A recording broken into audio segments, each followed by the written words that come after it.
Thumbnail आरो टाइटेलावनो नुनानै मिथिखादों जानो हागौ आं मा भिडिअनि आपडेट लानानै फैदों। हेलौ लोगोफोर, नोंथांमोननि गेजेराव आरोबाव मोनसे गोदान भिडिअनि आपडेट लानानै फैलायबाय।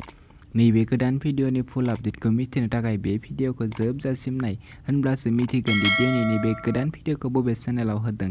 लोगोफोर, नोंथांमोना आंनि चेनेलखौ दासिमबो साबस्क्राइब खालामाखै, अब्ला साबस्क्राइब खालामनानै होदो। बिदिब्ला फैदो दिनैनि बे गोदान भिडिअनि आपडेटनि सायाव।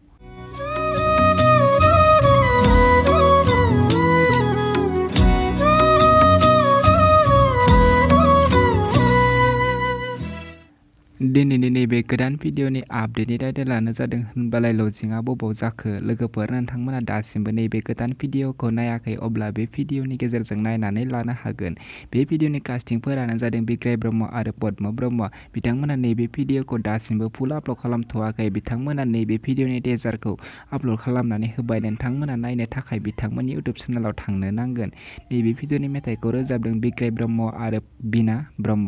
लोगोफोर, नैबे भिडिअआ जोबोरैनो मोजां जादों आरो बिथांमोना बे भिडिअखौ दासिमहालागै फुल आपल'ड खालामथ'वाखै। जेब्ला बिथांमोना नैबे भिडिअखौ फुल आपल'ड खालामगोन, अब्ला आंनि चेनेलाव आरोबाव खनसे आपडेट खालामनानै होफिनगोन। नैबे भिडिअनि करिय'ग्राफारानो जादों पुरुना बसुमतारी।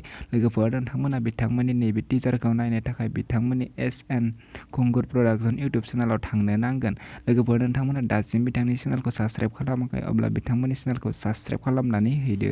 बिदिब्ला लोगोफोर, दिनैनि बे गोदान भिडिअनि गुसुं आपडेटआ बेखिनियानोसै। आंनि चेनेलखौ दासिम साबस्क्राइब खालामाखै, अब्ला साबस्क्राइब खालामनानै गालांदो बेफोरबायदि गोदान भिडिअनि आपडेट मोनबाय थानो थाखाय।